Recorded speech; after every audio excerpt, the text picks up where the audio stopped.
Bonjour Lynn. Bonjour André. Là, cette année, c'est la 10e édition du colloque ARH, qui est le colloque en ressources humaines de la baie des Chaleurs. L'année passée, ça n'a pas eu lieu. Cette année, c'est de retour. C'est de retour. On est vraiment heureux de pouvoir présenter notre colloque en ressources humaines.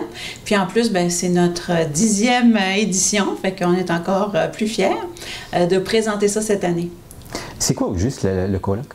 Le colloque, c'est le moment justement pour les gens d'affaires de participer à des ateliers, des formations pour les soutenir là, au niveau du développement de leurs ressources humaines. OK, d'accord. Puis cette année, c'est en formule hybride.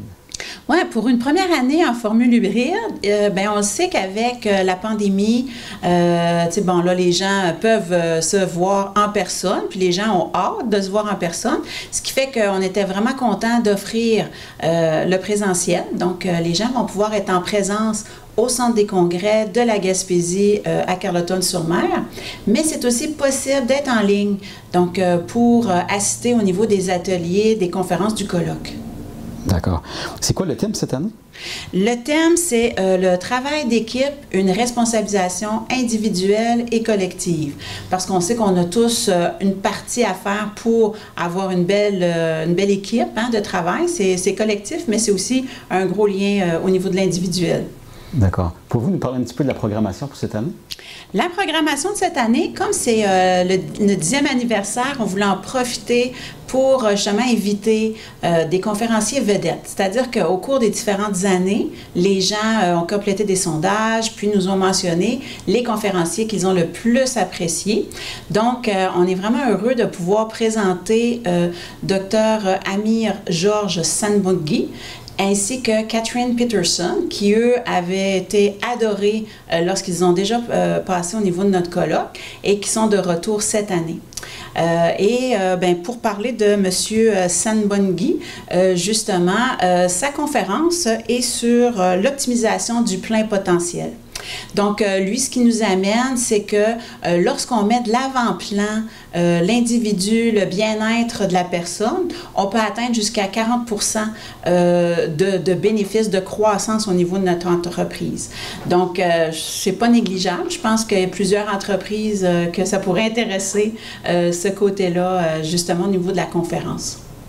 On a aussi Manon Perrault, qui, elle, va présenter la civilité, un incontournable en milieu de travail.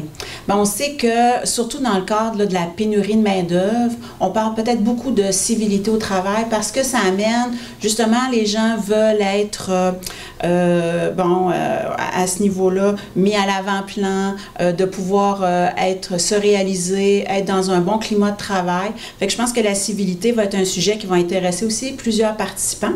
Puis, c'est la réflexion sur le concept de civilité au travail pour déterminer les différents outils, mais aussi permettre de désamorcer peut-être des situations qui pourraient être potentiellement conflictuelles.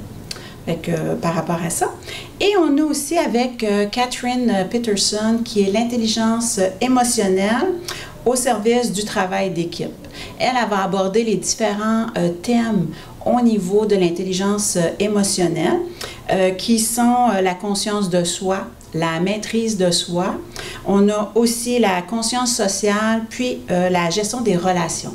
Donc, elle va donner différents trucs, outils, pour permettre aux gens d'être mieux outillés quand on parle au niveau de l'intelligence émotionnelle. Puis ensuite, on termine avec Sylvain Guimond, qui, lui, va parler le changement est permanent. Puis on sait, je pense que ça, c'est un incontournable, là, le changement. Tout le monde, on vit des changements dans notre quotidien tout le temps, mais là, c'est sous un autre angle. C'est vraiment sur l'angle individu.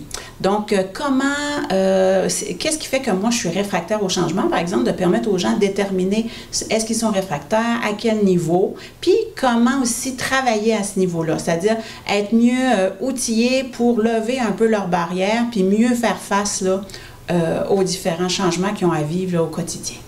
D'accord. Puis là, les intéressés, mais ils s'inscrivent de quelle façon? Les gens peuvent s'inscrire directement sur notre site Internet au www.sadcbc.ca.